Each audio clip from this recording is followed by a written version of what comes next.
नमस्कार दोस्तों, मैं लोकेश चतुर्वेदी आपका स्वागत करता हूं अपने YouTube चैनल पर।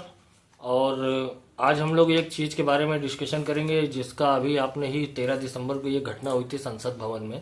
एक्चुअल में हुआ क्या था, संसद भवन में 4 लोग, 2 अंदर 2 बाहर और एक 5वां आरोपी जो इन सब के मोबाइल वोबाइल लेकर के बाहर खड़ा हुआ था, जिसकी पूरी प्लानिंग थी, जिसका नाम ललित झा है।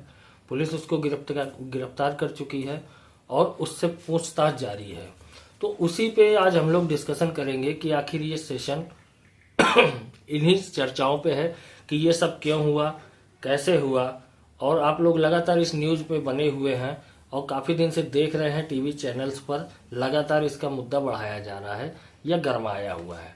एक्चुअल में ये जो घटना हुई है ये वास्तव में बहुत दर्दनाक पूर्ण है, या ये कह सकते हैं बहुत ही देश के लिए बहुत ही सेंधमारी वाला काम है। ये सुरक्षा में जो चूक हुई है संसद भवन में, ये अच्छी चीज नहीं है, ऐसा नहीं होना चाहिए था। क्योंकि अभी हाल ही में नई संसद भवन का उद्घाटन हुआ है। ये जो आप मेरे बगल में देख रहे हैं ये है हमारी नई संसद। इसका फिलहाल अभी मोदी जी ने उद्घाटन किया था और ये घटना जो हुई है ये हुई है 13 दिसंबर 2023 को। उस नई संसद में हुआ क्या है, बीजेपी के ही एक सांसद के पास से 2 लोग उस संसद में दाखिल होते हैं और दाखिल होने के बाद जब शीतकालीन सत्र में ये जब 0 आवर चल रहा था उस टाइम पर इन लोगों ने अचानक से ऊपर से जंप मारी और अफरा तफरी मच गई। ये सारी चीजें यहाँ पर चल रही थी। लोग बड़ी मुश्किल से उनको कवर कर पाए क्योंकि हो सकता था इनके पास हथियार हो या क्या हो, लेकिन इन्होंने अचानक से जूते से वो लाइट निकाली, जो कहते नहीं कलरफुल लाइट होती है, क्या बोलते हैं, जिससे धुआं निकलता है। वो नुकसानदायक तो नहीं होता, लेकिन ये चीज वहां पर भी ले जाना इतना आसान नहीं है और इसकी तैयारी 1-2 दिन में नहीं की गई होगी। संभवतः सुनने में आ रहा है जिस बीजेपी सांसद के पास से ये लोग संसद में गए हैं उसी बीजेपी के पास के लिए ये पिछले 4 महीने से चक्कर काट रहे थे। 4 महीने से चक्कर काट रहे थे ताकि हमको संसद में एंट्री मिलने के लिए जो जरूरी दस्तावेज होता है वो हम प्राप्त कर सकें।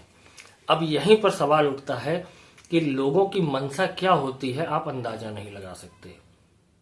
यहीं पर सबसे बड़ी चूक हुई।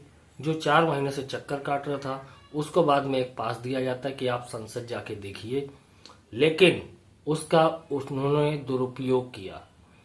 ये लोग जो 4 आरोपी पकड़े गए हैं तत्काल प्रभाव से, जिसमें एक लेडीज है, नीलम नाम है उसका, वो बता रही थी कि मैं बेरोजगार थी और सरकार मेरी सुन नहीं रही थी। ये सारी चर्चाएं उन्होंने मीडिया के सामने की, लेकिन जब पुलिस ने छानबीन शुरू की तो उसकी एक अलग ही कहानी निकल के आई। एक्चुअल में ये वही लेडीज है जिसको आज उसके परिवार वाले निर्दोष बता रहे हैं। कुछ दिन पहले ये कांग्रेस के लिए वोट मांग रही थी।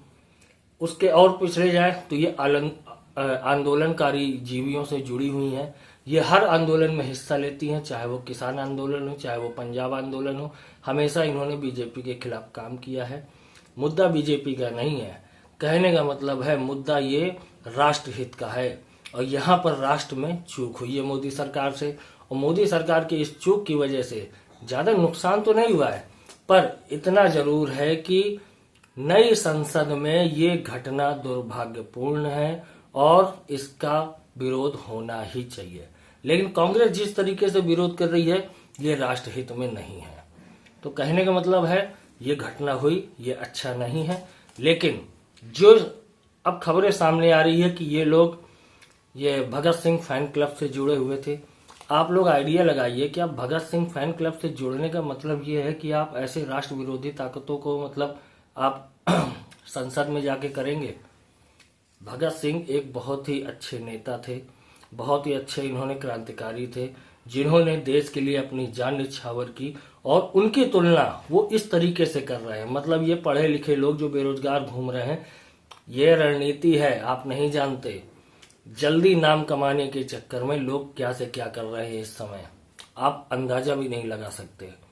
ये सब सॉरी दोस्तों, ये सब नाम कमाने के लिए इन्होंने किया है। एक्चुअल में हुआ क्या है आइए थोड़ा उसके बारे में जानते हैं। ये जो राष्ट्र भक्ति दिखाई है इन लोगों ने, ये दुश्मन है वास्तव में देश के।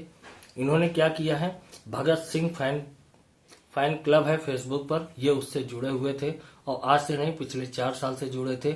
लगातार कुछ समय समय पर ये लोग मीटिंग कर रहे थे और ये 4 लोग नहीं है, पहले समझ में आया 5 है, फिर आया 7 है, अब 40 लोगों का नाम निकल के आ रहा है। जैसे जैसे इनकी मोबाइल की हिस्ट्री, लोकेशन या इनके कॉन्टेक्ट नंबर सर्च किए जा रहे हैं तो सारी डिटेलें खुल के चली आ रही हैं कि आखिर इनकी जड़ कहाँ है। वो लिंक को पुलिस खोजना चाहती है कि आखिर इसकी शुरुआत कहाँ हुई।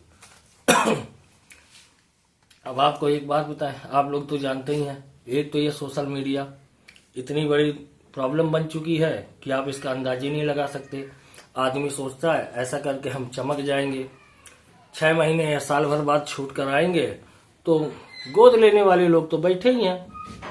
किसी भी पार्टी से गोद ले लिया जाएगा ऐसे लोगों को, क्योंकि आपने भाजपा के खिलाफ काम किया है या देश विरोधी ताकतों के साथ आप जुड़े हुए हैं। आज वही कांग्रेस जो अभी 13 दिसंबर को हल्ला मचा रही थी कि ये संसद में ऐसा नहीं होना चाहिए, जब उनके ऊपर आतंकवादी वाला एक्ट लगाया गया तो आज ये वही कह रहे हैं कि वो बच्चे हैं, उनको छोड़ देना चाहिए। मतलब देखिए, ये गोद लेने को अभी से तैयार हो गए। आप अंदाजा भी नहीं लगा सकते कि ये लोग कैसे ही, मतलब कम से कम कोई तो मुद्दा ये देश हित में मिलकर के तो ले, पार्टी चाहे कोई भी हो। देश हित में निर्णय लेने के लिए आपको एकजुट होना पड़ेगा। और इन्होंने जो किया वो केवल नेम और फेम कमाने के चक्कर में किया। हो सकता है ये गरीब तबके से लोग आए थे, लेकिन कहीं ना कहीं ये ऐसी जगहों से जुड़े हुए हैं जिसका अभी सूत्राधार मिलना बाकी है। अभी आप देखते जाइए क्या से क्या होता है। यही पॉलिटिकल पार्टी में जो बैठे हैं यही लोग इनको गोद लेंगे, फिर ये लोग चैनल बनाएंगे, नए नए सब्सक्राइबर इनको धड़ाधड़ मिलेंगे। क्योंकि देखिए, इन सब कामों से आपकी फेम और ख्याति बहुत जल्दी हो, ये हमेशा याद रखिएगा। तो ये सोशल मीडिया भी एक मुसीबत हो गई है। लोग चमकने के लिए हर घर घर में हीरो और घर घर में नाचने वाले हीरोइनें पैदा हो रही हैं। आप लोग खुद एक अंदाजा लगाइए भैया, अगर ये भगत सिंह से इंस्पायर थे तो ये घटना ये 8 अप्रैल को करते ना, जैसा भगत सिंह ने 8 अप्रैल 1929 में अंग्रेजों के खिलाफ किया था। किसी विधेयक या बिल के बारे में जब भगत सिंह को पता चला कि वो देश हित में नहीं है, तब उन्होंने ये घटना 1929 में की थी, जिसके एवज में उनको फांसी तक दी गई। और ये किस दिन का इंतजार कर रहे थे? ये इंतजार कर रहे थे 13 दिसंबर का। और ये 13 दिसंबर ऐसी दर्दनाक घटना हमारे 2001 में हुई थी, जिसमें सबसे बड़ा आतंकवादी हमला हुआ था। कई लोगों ने अपनी जानें गंवाई थी। और यही सारी चीजों को देख करके क्या ये इसी दिन का इंतजार कर रहे थे? मुझे तो लगता है कोई इनको बहुत अच्छी तरीके से रिमोट कंट्रोल की चाबी की तरह इनको ब्रेन वॉश कर रहा है। कर क्या रहा है? ये लोग हो भी गए ब्रेन वॉश। आप खुद सोचिए, ये किससे इंस्पायर है? भगत सिंह का नाम ले रहे हैं, एक अच्छे खासे क्रांतिकारी नेता को ये लोग बदनाम कर रहे हैं और कर्म कर रहे हैं अफजल गुरु जैसे वाले लोगों के साथ वही। तो आप खुद एक अंदाजा लगा ही लीजिए कि ये किस तरीके के लोग हैं और किस तरीके की गतिविधियों में शामिल हैं। अभी पुलिस छानबीन कर रही है, जांच कर रही है। हाँ, अभी देखना ये कितने कितने नए नए नामों से खुलासा होगा, ये इनका लिंक कहाँ कहाँ मिलेगा। जो ये आपको स्टूडेंट दिख रहे हैं कि इनको नौकरी नहीं मिली, रोजगार नहीं मिला, नौकरी रोजगार न मिलने वालों में कई लोग भी शामिल होते हैं, लेकिन ऐसी छिछोरी हरकत कोई नहीं करता है जैसा इन लोगों ने किया है। इन लोगों ने सोचा नौकरी वैसे नहीं मिल रही है, कोशिश करते हैं देश विरोधी ताकतों के साथ मिल जाते हैं, शायद कुछ भला हो जाए। इनका भला नहीं, ये तो वो समाज में दुर्गति कराने वाले लोग हैं कि अब इनके माता पिता भी समाज में कभी उठ के बैठ नहीं सकते। ऐसा काम करते हैं ये लोग। अरे एक गरीब आदमी, आप देखे होंगे रोड पे छोटे छोटे बच्चे जो भीख मांगा करते हैं, या कुछ लोग, क्या वो लोग चाहते नहीं कि हम भी, हमारे पास भी पैसा हो?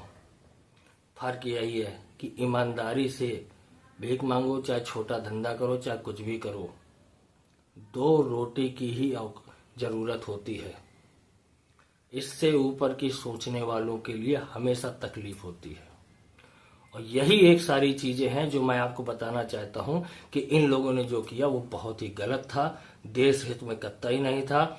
और ये सारी चीजों को अच्छा हुआ, एक तो ये चीज हुई है शामिल की, मतलब आप ये लोग समझिए किसी को नुकसान नहीं हुआ। हो सकता है ये हथियार ले जाते तब कितनी बड़ी घटना हो जाती, लेकिन ये अच्छा हुआ कि ऐसी कोई घटना नहीं हुई। और संसद को ये सबक लेने की जरूरत है कि दोबारा सिक्योरिटी ऐसी टाइट की जाए ताकि ये सारी घटनाएं दोबारा कभी ना हो सके।